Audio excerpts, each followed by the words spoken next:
there's why. And sometimes there is no why, it just is. And that's part of life, unfortunately, is accepting hardship as the pathway to peace.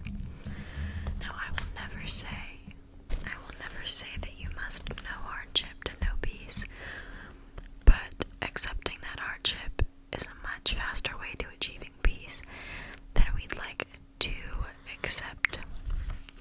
Let's move on to one that has more to do with other people, and one that might be a little bit more difficult to accept than even the serenity prayer. Okay. The opinions of others are not mine to hold on to.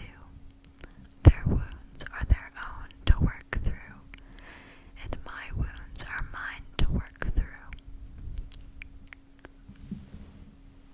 The opinions of others are not mine to hold on to. Their wounds are their own to work through, and my wounds are mine to work through. Again, I'm not going to do a blanket statement and say that all opinions of others about you are incorrect or are blinded by their own inner difficulties, but I would say that most of them are, and you just have to assess each opinion that you hear with that in mind and really analyze it before you accept it and self-destruct because of it. This one is a little bit more about personal growth. I am learning how to respond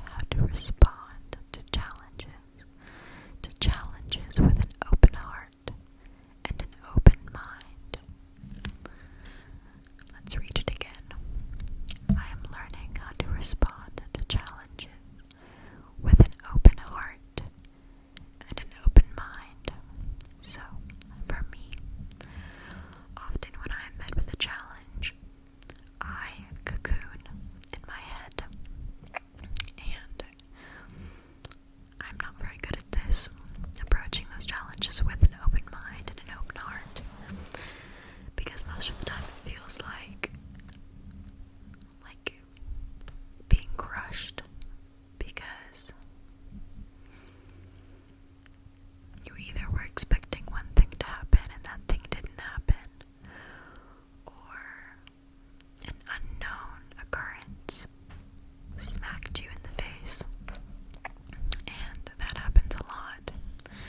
Obviously, sometimes with a bigger impact than others, but I think it would help me personally to deal with those challenges if I did respond to them with an open heart and an open mind. This also has to do with a bit more personal growth. I can own up to my mistakes and move forward with grace. Now, only recently am I becoming better at owning up to my mistakes. And sometimes it's very easy. Sometimes it's really easy to own up to your mistakes when you've been able to create a kind of separation with the mistake. There's music playing outside, which is irritating, but sometimes owning up to little mistakes is my downfall. If I think one thing is like this, and I'm so consumed with the fact that I think I'm right, and then I end up not being right, and it's something small, like the gas mileage to a car, or a little fact. Those mistakes